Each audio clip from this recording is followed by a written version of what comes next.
Hi there, it's David Young, the Resourceful Coach, and we're going to talk a little bit about my golf. And I get picked up a lot of the time, the length of my swing. I'm going to explain a little bit why and what's happened to my swing over the years, but how I can still play scratch golf, how I can still play to a professional level. So, getting older, okay, gone past the 50 mark, still to some of you might think that's quite young. So I'll be 54 this year, but through a couple of things, probably playing golf, had a car accident when I was younger, I've got degenerated discs in both my neck and my lower part of my back. So I'm not as supple as I was, I'm getting older and I've got these problems. So what I've developed is this sort of, as you all keep saying when they see my swing, develop this sort of three-quarter swing. And it's something that's just evolved. It's not something that I looked at and said I must do this because of these conditions. It's just something that's developed over the years. So as a junior golfer, I mean, I used to have a big overswing. I'd be right around here, a bit John Daly-esque. Now all of a sudden the swing, you'll see when I hit, I'm going to play a couple of holes here for you, how much shorter the swing's got. But I'm going to give you my sort of key things that I look at to say, look, if I do these things well, even with this, and some of you might be looking at this and going, yeah, I can't make a swing that big. What do I do to make sure I maximize what I've got and allow me to achieve what I want? Okay, so number one, the first thing I always do whenever I play any golf shot, it's always within myself. There's never a point where I'm trying to hit the ball further than I know I can do. And I've had to redevelop this idea. So things like, yeah, my hybrid going back even probably 4 or 5 years ago, this would be comfortably over 200 yards. It's now 200 to be a really good shot. Okay, so that's now having to redevelop that in my mind. Driver now has gone from being a club I could probably hit 270 to now maybe around 250. But that's okay, because that's still, from the data that I've got, I still know I can play to that level. That's the important thing. So I'm always going to play a club, which I'm always checking out where I am with my golf, that I know I can get the distance I want to play. So I'm actually going to play 2 par 4s here, 424 yards, the 5th hole here, okay? And if you know Corinthians, it's a dogleg that goes straight down there, and it's a sharp dogleg down a hill into a valley. Really pretty hole. Then we're going to play the 6th hole afterwards. Now, so that's the first thing. I never try to hit the ball hard. So I've chosen here my hybrid. A lot of people look at this and go, professional golfer, you should be able to hit an iron out there. But we've just explained why. Okay. Now, because I'm not going to hit the ball hard, it now creates the next 2 big things for me. Okay. Number one, my grip. So important. Firstly, positioning, yes, but the second thing is the grip pressure. I want to feel that when I'm holding that club, I'm in control of the club, but there is no tension in my arms and my wrists. So I feel, this is the key part of my swing, and I've gone through this a few times on other videos. I call it my L to L swing, which looks like I create a right angle. If I can create an L to L swing and feel I can get a nice swoosh of the club through my wrists, through the ball, I'm going to generate enough clubhead speed to play to my level. Okay, so then what happens is, because I've worked on that drill, that fits in nicely now with where I feel I can turn. Okay, yeah, my body will turn to here, that's fine. If I try and force it, it now feels I'm not doing the first thing. I'm out of control. I'm not doing a swing that's within myself. And I think that's really important as we go through this. So there's sort of my 3 key things that I look at initially. Number one, swing within myself. 2, good grip, but good grip pressure, so light, which allows me then to create 3, good wrist action to create the power that I want there. And then when I set up to the ball, every shot that I play has an intention. That's really important, I would say, to any golfer. When you set up to a shot, what's the goal? What do you want to achieve? Well, I'm standing here. I'm going to play, say, 2 holes. If I play them correctly, I'm only going to do 4 swings, and then I might have a chip on one of the holes and putting, but I'm only going to do 4 swings. So the way I look at that is I want to focus on making 4 good swings for you today. Okay, that's the goal. And if I have a putt, I want to make a good putt. And if I've got a chip, I want to make a good chip. So the goal is always, every shot, what's the intention? That's what excites me, because if I can set up with a good intention and then execute, it gives me a good feeling, gives me confidence, development of my game. Okay, I'm going to trust all the things that I've got now. Okay, so I'm looking at this. I naturally hit a little draw, so I'm going to aim a little bit middle right of the fairway out through this alleyway of trees. And if I get the shape right, it'll just follow the hole nicely. So that's the goal, okay? So the intention is there. Got plenty of club to get me out of the trees. Nice smooth swing, very much within myself. let's make a swing. Okay, and it's going down the middle of the fairway. Just got that little bit of draw. Should get out of the trees. Yep, I can see it going round the corner. So we're going to have probably something a similar sort of, well, a little bit less than 200 yards into the green. We'll go and have a look. We'll get a yardage. We'll work out what we've got, take into account the weather conditions and see what we can do from there. But again, the next shot, it's the same idea. I'm not going to change what I've done on that shot because it worked. And hopefully this will give you an idea. If you are like me and you're losing a little bit of distance, which can be a bit frustrating, but learn to manage your game. Work out how you can still get it round to a level that you're happy with. But let's go and see where that ended up and play the second shot into the green. So we've got to where my shot ended up. It's come right round the corner. The ground here, it's amazing in the UK. We had so much rain in sort of January, February. We've had nothing through March and April. We're now into May. This video is probably going to go out in June, but it's bone dry. So I've taken a reading. I've got 170 to the flag. We're right by the ladies' tee box here, which is the 5th tee box for the ladies. And we're looking really, because it's downhill and the conditions, I'm going to play it as a 150 shot. So again, this is just experience. The more you play, the more you can understand. And I've got plenty of club. I know the ball's going to land. It will bounce down there. It'll run down nicely. I'm just going to take a smooth 7-iron. That's all I'm going to look for. A little bit of a downhill lie. So as we go through these shots, we will cover a little bit of technique. As soon as I'm on a downhill lie, straight away I want more weight on my left side. So that makes me feel like I'm going to strike the ball, and then my club continues down the slope. So if you can imagine there's my watch, that's the ball, there's the slope. I want to hit that and I want to keep brushing the grass here. Okay, what I see a lot of the time, people are trying to flick the ball up into the air. You sort of get away with it on this hole because if you top it and how hard the ground is, it will just run down there anyway. But I want a good strike. I want to feel like I'm in control of that ball. I've got plenty of club for the shot that I'm going to play. Little bit of weight left side. I tend to play it still pretty central in my stance, but the main thing is just feeling I'm nicely on this left side. Go with the swing. We've got plenty of club. We'll get there. Down this hill. Nice smooth swing. So it's playing out towards the middle of the green. Should kick a little right to left for me. Onto the green. And just going past the flag. We've probably left ourselves about 15 feet away from the hole. But you can see, you look at professional golfers and think 150 yards, what would Rory be hitting? Probably a wedge or a 9-iron. I know what I'm going to do with my body. 7-iron will do the job. We've played 2 nice shots. Let's see if we can make a birdie on this hole. It's stroke index 1. That would be really cool. So here we are. Here's the hole. There's my ball ended up there. We're going to go through my green reading method just very quickly to understand. But again, stroke index 1. I've hit a hybrid, 7-iron, used the conditions, worked on my body, know what I can achieve, and I'm happy with that. So anything really in this situation inside 20 feet, I'll be very, very happy with. It's an outside chance of making a birdie. I thought it was a little bit closer when we looked at it up the fairway. So my green reading, the first thing I always do is I go to the hole. I look at the hole and I think if I started filling it up with water, where would it overflow? I think it would run down here. So I'm calling this the 6 o'clock position, where I'm standing now.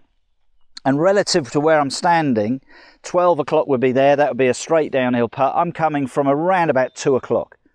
So if you've watched my green reading video, you'll notice what we go through as you go around the clock face, the data changes, okay? But this is a maximum break putt. This is a 100% putt because of the fact of where we are relative to the hole. 3 o'clock would be 100%, but because we're coming from 2 o'clock and it's downhill, you have to hit it softer. It will break more than you think. So I call this the 100% putt. This is an average slope, probably a 2% slope. So my green reading method is simply every pace I take to that hole, I'm then going to times it by the 2 because that's the steepness of the slope. And then from that position, that's how much it's going to break. So let's pace it out. Let's work it out. 1, 2, 3, 4, 5, 6, 7, pretty much 8 paces. So bang on that 20 feet. 8 times 2 is 16. Make sure the ball's nice and clean. So the low point was over there. So I'm going to aim 16 inches this side of the hole. So about 4 hole widths to the right. It should be fractionally downhill because I'm coming from 2 o'clock on a clock face. So that's the information I'm giving myself. Now it's down to me to execute it. So I'm looking at the green. I'm picking out a spot on the green. I can see a mark there. About 4 hole widths to the right of the hole. I think that's where I want to aim. Now it's all about me aiming there. That should be the easy bit. Second part now is to get the speed right to roll it down the hill. That's rolling down, just not hit it quite hard enough. Well, I'm happy with that though. I'm never going to be disappointed. Standing on stroke index 1, I'm a foot from the hole. Tap it in, I've got my par. What I could learn from that, it probably had a little bit more break. So maybe the slope was a little bit steeper than an average 2%. But the end result was we've just gone hybrid off the tee, 7-iron down onto the green, 2 putts, nice easy par. Let's go and play the 6th hole. Plays a little bit longer because it hasn't got that downhill slope, but it's still around that 400-yard mark. So we've come to our second hole, the 6th hole here at Corinthians. It's a 412-yard par 4. Just going to talk a little bit about equipment, because one of the things you might sort of look at and think, okay, well, he's not as supple as he was, should he go to different equipment?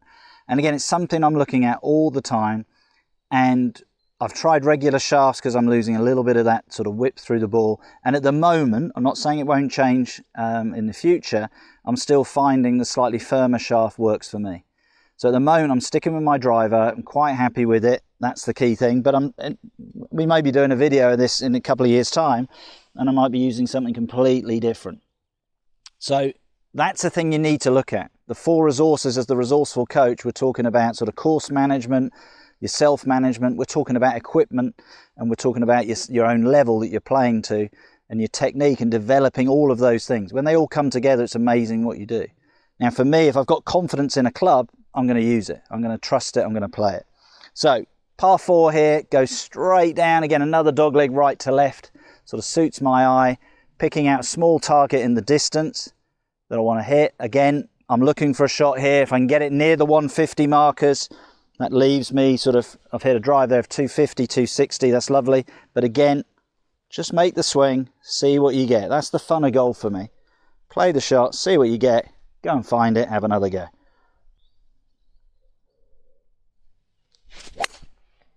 Well, I've struck it nicely. The downside is I'm on the right side of the fairway. That's going to make the next shot a lot longer. So it's a little bit right where I want to go. Still on the fairway. I'm quite happy with that. But I've probably now got 170, 180 to go to get onto the green. If I was a little bit more middle left, it would make the next shot a little bit shorter. But that's golf. Let's go and see where I ended up. See if we can put it on the green, make another par, or have a good chance of a birdie. So we've got to the shot. And as we said, literally just a foot on the fairway. The camera's in the rough. And if you know the 6th hole here at Corinthians, we've got this pond on the left. And Damien, our new head greenkeeper, has put the flag nicely behind that pond for me today. So now this is a little bit of course management. This is understanding what we've got. We've got 183 to go. As I said, if I'd been straighter, we'd have probably got into that 160 mark, and that would have made this shot a lot easier. But it is what it is, and that's the way I look at golf. This is the fun of it. I don't walk up here and think, oh, why have I ended up here? I'm thinking, how can I play a good shot with this club? So the sensible play here, I'm going to play a hybrid 180. I'm going to play it out towards the right edge of the green. If anything here, the sensible shot is even a little bit right of the green. I naturally draw it to bring it back. If it was the last hole of a tournament and I had to stick it close to the flag, I might go for it. Okay, but there's a little bit of breeze into my face. So I know, as I said on that first hole, I can hit this 200. But in these conditions, I know it looks a lovely sunny day, but there's a little bit of breeze out here. The sensible play is really out towards where I'd walk off to the 7th hole and just play out there. If I can get this anywhere on the green, very good. 40 feet away on that right-hand side would be lovely. That would be a really good result.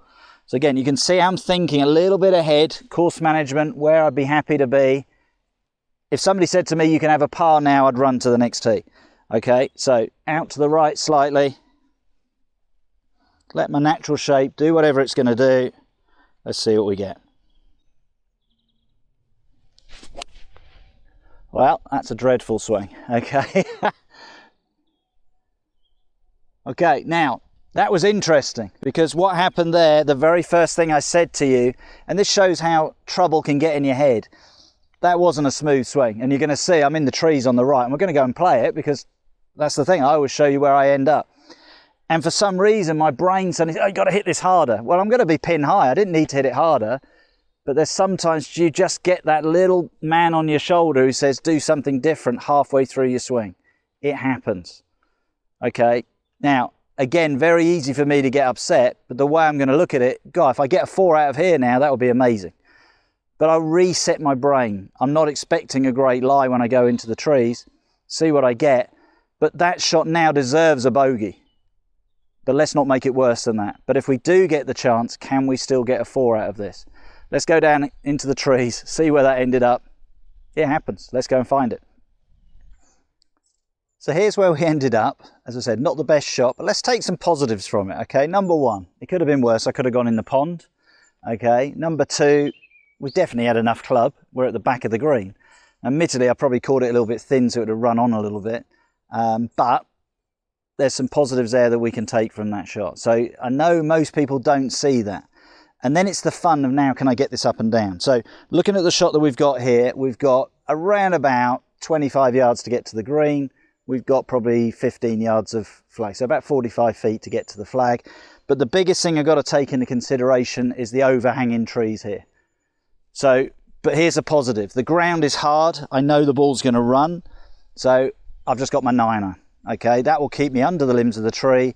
So the nice thing is I can look at it and just think, well, it's just a standard 9-iron chip and run shot. Okay, forget those trees. They're not going to come into play. The other thing I'm always aware of is the lie of the ball. It's sitting slightly down. So what I mean by that, the angle of the ground is going that way. So from the camera to the hole, it's all downhill. So again, I want to make sure I get my weight on that front foot left side. So a little bit like my second shot into the last green. Okay, and now we're just visualizing where I want to land the ball. I want to land it probably about 5 or 6 paces short of the green, because I can't go high, because if I do, I'm going to hit the tree. We've chosen the club to go low and then get it running up the green. Now, it looks pretty straight from here going up the green, so I'm going to go straight at the flag, little narrow stance, weight left side. Let's see what we get. Yeah, we're nicely up onto the green. Probably left myself around about 25 feet. Okay, so could have been a little bit firmer. If anything, just died a little bit quicker than I expected. But as long as we don't walk off here with a 6, that second shot deserved the 5. That's okay. Let's go and see where that ended up. You never know, we might hole that putt.